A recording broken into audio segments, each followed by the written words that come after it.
नमस्कार दोस्तों, मेरा नाम है विष्णु कुमार चौधरी। आज का जो अपना लेक्चर रहेगा वो रहेगा setback distance on horizontal curve. ठीक है, तो मैंने इसका इंट्रोडक्शन आपको पिछले चैप्टर में थोड़ा बहुत दे दिया था।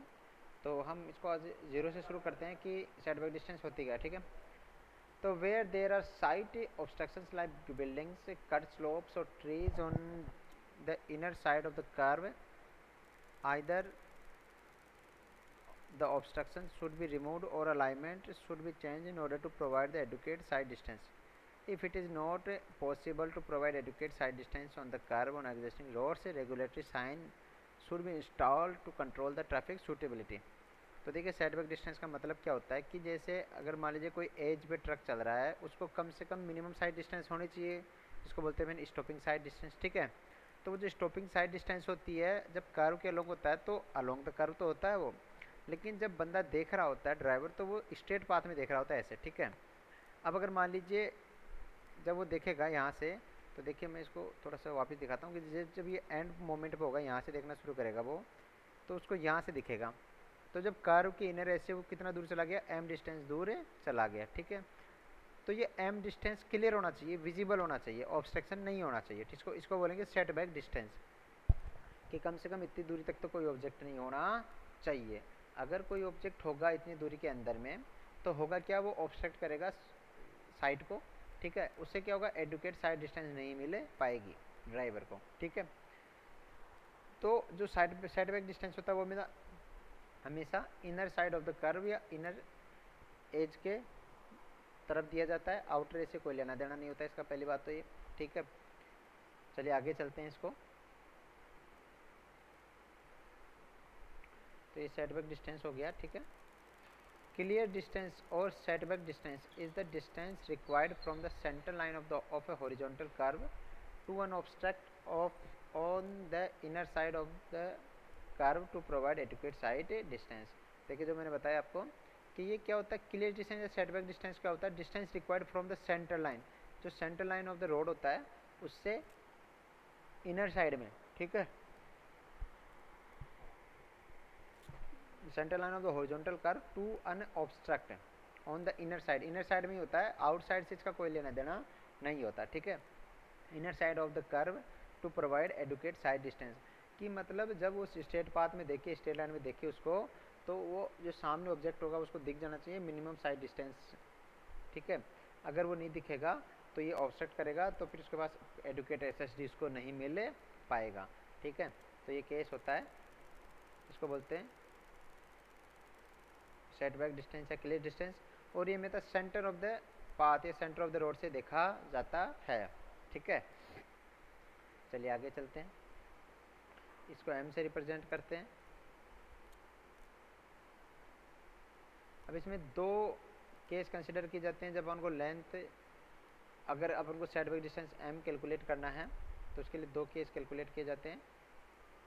जो पहला केस रहता है वो रहता है case one, if the length of the curve is greater than side distance, जो कर्व का जो लेंथ है वो साइड डिस्टेंस से ज़्यादा है। साइड डिस्टेंस का मतलब हो गया स्टॉपिंग साइड डिस्टेंस या ओवरटेकिंग साइड डिस्टेंस, लेकिन चूंकि हॉरिजॉन्टल कर्व है तो अपन इसको स्टॉपिंग साइड डिस्टेंस ही देख के चलेंगे। ठीक है, तो उस केस में जो एम का वैल्यू आता है वो आता है R minus D cos alpha dash by 2। ठीक है, अब आर क्या हो गया, R is the radius of the curve. ठीक है, और डी क्या हो गया, D is the distance between the centre line of the road and the centre line of the inner lane. ठीक है, इन मीटर्स। मतलब देखिए अगर जैसे मल्टी लेन रोड है, देखिए अगर मान लीजिए सिंगल लेन रोड है तो उसमें तो centre line of the road and the inner line का जो सेंटर लाइन होगा वो सेम हो जाएगा, तो उस केस में तो डी का वैल्यू जाएगा 0। अगर मान लीजिए मल्टी लेन रोड है, जैसे मान लीजिए 2 लेन या 3 लेन, तो उस केस में जो centre line of the road और जो एंड लेन है उसका सेंटर लाइन अलग अलग हो जाएगा। ठीक है, अब बात आती है अल्फा की। तो अल्फा एंगल, जो एंगल होता है वो होता है, अगर एस का मतलब हो गया stopping side distance, S arc लेके अपन उस पर एंगल प्रोड्यूस करेंगे। जो देखिए मैं जो पिछला एक बार वापस चलता हूँ पिछले स्लाइड में, तो आप लोगों को और अच्छे से दिख जाएगा। देखिए अगर मान लीजिए अपने पास एस एच डी मतलब ये एस है, तो ये जो एंगल इस पर प्रोड्यूस करेगी ना सेंटर पे, उसको बोलेंगे अल्फा। ठीक है, और अगर मान लीजिए अल्फा का वैल्यू निकालना है तो वो उसका जो फॉर्मूला आएगा वो आएगा अपने पास में alpha by two will be equals to 180 S यानी स्टॉपिंग साइड डिस्टेंस 2 पाई कोष्टक में r माइनस डी। आर क्या हो गया, रेडियस ऑफ द कर्व हो गया, और डी क्या हो गया, distance between the centre line of the road and the centre line of the inside lane in metres. ठीक है, इसको स्मॉल लाइन में कैपिटल लाइन से दर्शा सकते हैं। तो केस नंबर एक क्या हो गया, जब length of the curve is greater than side distance S हो, तो उस केस में जो फॉर्मूला निकल के आया वो आया कैपिटल एम या small M dash equals to capital R minus D cos alpha by two, और कोस जो अल्फा बाई टू आता है उसका वैल्यू था alpha by two will be equals to 180 S oblique में 2 पाई कैपिटल में R minus D. ठीक है, और ये जो चीज़ें हैं वो मैंने आपको बता दी है। आगे चलते हैं, ये है case number 2। If the length of the curve is less than stopping side distance, अगर लेंथ ऑफ द जो कर्व होता है वो स्टॉपिंग साइड डिस्टेंस से कम है, ठीक है, तो इसमें क्या होगा, एस एस टी थोड़ा ज़्यादा निकल जाएगा। तो उसके लिए जो डायग्राम बनेगा, देखिए मैं उसको बनाने की कोशिश करता हूँ। जैसे मान लीजिए ये आपके पास में एक सर्किल है, ये सर्किल पाथ है, तो इसमें क्या होगा, देखिए मैं थोड़ा सा इसको करता हूँ कोशिश बनाने की। ये ऐसा मान लीजिए इसका हो जाएगा, और ये इसका सेंटर लाइन हो जाएगा।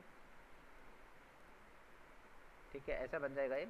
तो होगा क्या इसमें कि जो स्टॉपिंग साइड डिस्टेंस है वो इसकी रिक्वायरमेंट है ज़्यादा, अर्बन ब्रांच जो कर्व है वो हो जाएगा कम। तो कर्व तो ये हो गया एल, और जो स्टॉपिंग साइड डिस्टेंस वो ज़्यादा हो गई। तो उस केस में जो एम का फॉर्मूला निकल के आता है उसमें दो पार्ट होते हैं, एक तो सर्कुलर वाला पार्ट और एक ट्राइंगल वाला पार्ट। ठीक है, तो उस केस में जो एम का फॉर्मूला निकल के आता है capital R minus D cos alpha by two plus S minus L C by two sine alpha by two. अब यहाँ पे कैपिटल आर वही रेडियस ऑफ द कर्व हो गया, डी क्या हो गया, centre line of the path and centre line of the inner lane के बीच का distance, alpha angle produce on centre by length of arc LC, LC क्या हो गया, लेंथ ऑफ कर्व। ठीक है, एस क्या हो गया, स्टॉपिंग साइड डिस्टेंस, या अपन को कितना साइड डिस्टेंस देना है। ठीक है, एलसी क्या हो गया, लेंथ ऑफ द कर्व, और अल्फा बाई टू क्या हो गया, angle produce at the centre. जो अब इसमें देखिए, उसमें जो फॉर्मूला था पिछले वाले उसमें था alpha by two will be equals to 180 S 2 pi minus R minus D, जबकि इसमें आ गया alpha by two will be equals to 180 L C oblique में 2 पाई आर माइनस डी। अब ये दो फॉर्मूले अलग अलग कैसे बने, देखिए इसका कारण ये है कि जो पिछले वाला केस था उसमें जो लेंथ ऑफ द वो आर्क था वो एस के इक्वल था, क्योंकि स्टॉपिंग साइड डिस्टेंस अपन को देना था। लेकिन इसमें जो मैक्सिमम लेंथ आएगा वो एल सी आएगा, एल सी मतलब लेंथ ऑफ द कर्व, और एस का वैल्यू उससे ज़्यादा हो गया। ठीक है, तो उस केस में जो दो वैल्यूज आ रही है, देखिए यहाँ पे एक तो कर्व के कारण आ गए R minus capital R minus D cos alpha by two, plus एक आगे स्ट्रेट पाथ स्ट्रेट लाइन वाला S minus L C, S क्या है स्टॉपिंग साइड डिस्टेंस और एल सी क्या है लेंथ ऑफ द कर्व, तो S minus L C upon two sine alpha by two. ये फॉर्मूलाज बहुत ही ज़रूरी है, याद रखिएगा इसको, कभी कभी सिंपल सा क्वेश्चन पूछ जाता है। अभी अपन कोशिश करेंगे कोई एक दो क्वेश्चन करने की। ठीक है, तो ये फॉर्मूलाज है जो दोनों इंपॉर्टेंट है। सॉरी, ठीक है, देखिए इसमें जो एल सी है वो लेंथ ऑफ द कर्व है। ठीक है, अब पहला एग्जांपल ले लेते हैं अपन। पहला एग्जांपल है, there is a horizontal curve of radius 400 metre. जो कैपिटल आर का जो वैल्यू आ गया वो आ गया 400। ठीक है, लेंथ रेडियस आ गया और लेंथ ऑफ द कर्व आ गया 200 मीटर्स। ठीक है, on this highway compute the setback distance required from the centre line on the inner side of the curve so as to provide, पहला है स्टॉपिंग साइड डिस्टेंस, दूसरा है safe overtaking distance, और तीसरा है distance between the centre line of the road and inner lane is 1.9 metre. ठीक है, तो देखिए इसमें दो चीज़ों में अपन को, दो केस में अपन को स्टॉपिंग साइड डिस्टेंस पूछा है। ठीक है, फॉर्मूला कौन सा लगेगा अपन अभी देखते हैं। ठीक है, तो पहला गेजर का स्टॉपिंग साइड डिस्टेंस के केस में, तो जो एस का मान आ गया वो आ गया 90 डिग्री। अब अपन को कौन सा फॉर्मूला लगाना है वो डिपेंड करता है length of the curve and side distance के ऊपर। ठीक है, तो देखिए लेंथ ऑफ द कर्व दे रखा अपन को 200 मीटर। ठीक है, और जो एस है साइड डिस्टेंस उसका वैल्यू दे दिया 90 मीटर, तो L is greater than S. तो उस केस में जो फॉर्मूला लग रहा था length is greater than side distance, उसमें फॉर्मूला था capital R minus D cos alpha by two, और alpha by two will be equals to 180 into S oblique में 2 पाई आर माइनस डी। अब आर का value दे दिया small D 1.9 metre दे रखा है, ठीक है, और एस का वैल्यू 90 मीटर है ही, रे आर का मान 400 मीटर्स है, तो उस केस में अपन को पता चल जाएगा। चलिए पहला हो जाएगा, कोई दिक्कत नहीं है।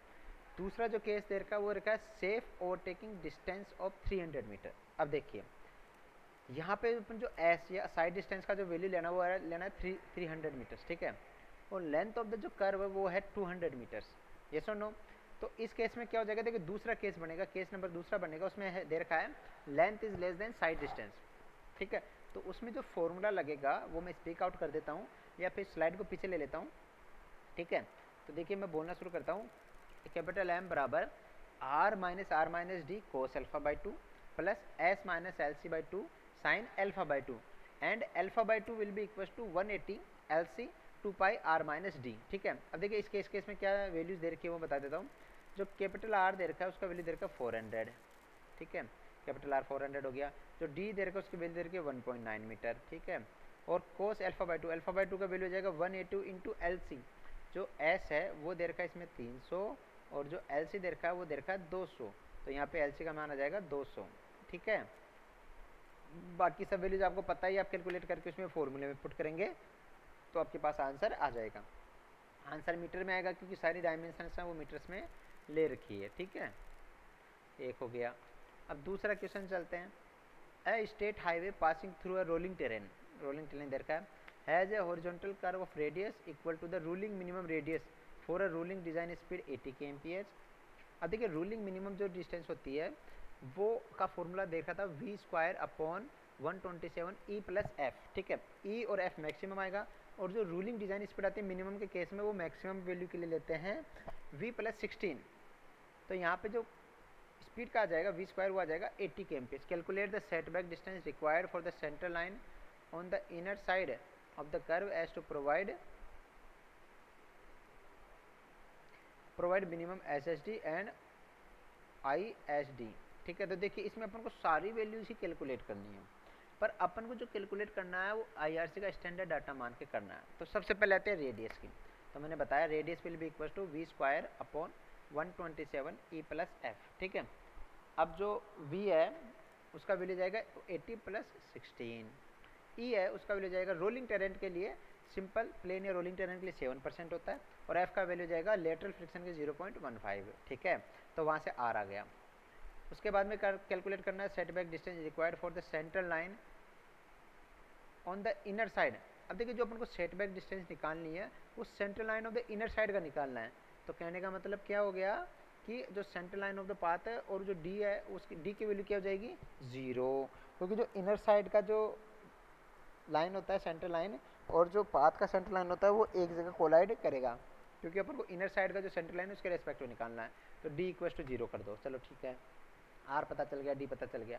अब अपन को एस एस डी और आई एस डी, तो एस एस डी तो स्टॉपिंग साइड डिस्टेंस होता है और आई एस डी हो जाता है इंटरमीडिएट साइड डिस्टेंस, जो 2 times of S S D होता है, ठीक है। तो एस एस डी निकाल लीजिए पहले। एस एस डी निकालने का सिंपल सा फॉर्मूला मैंने आपको पहले बता रखा है, v into T plus V square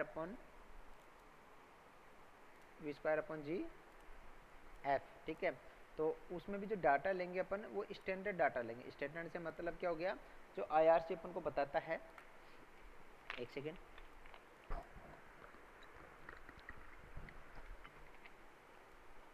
जो आईआरसी अपन को रिकमेंड करता है वो डाटा लेना है, ठीक है।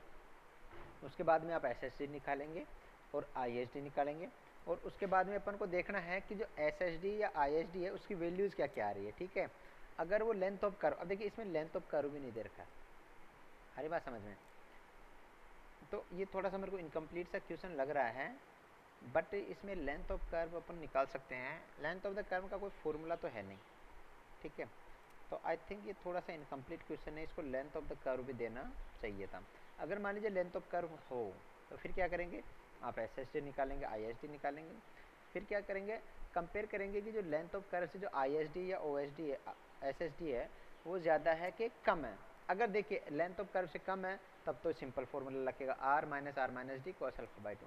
अगर लेंथ ऑफ कर्व से ज़्यादा है या लेंथ ऑफ कर्व छोटा है एसएसडी से, तो फॉर्मूला लगेगा R minus D cos alpha by 2 plus S minus L C by 2 sine alpha by 2। S क्या है stopping side distance, L C क्या है लेंथ ऑफ द कर्व।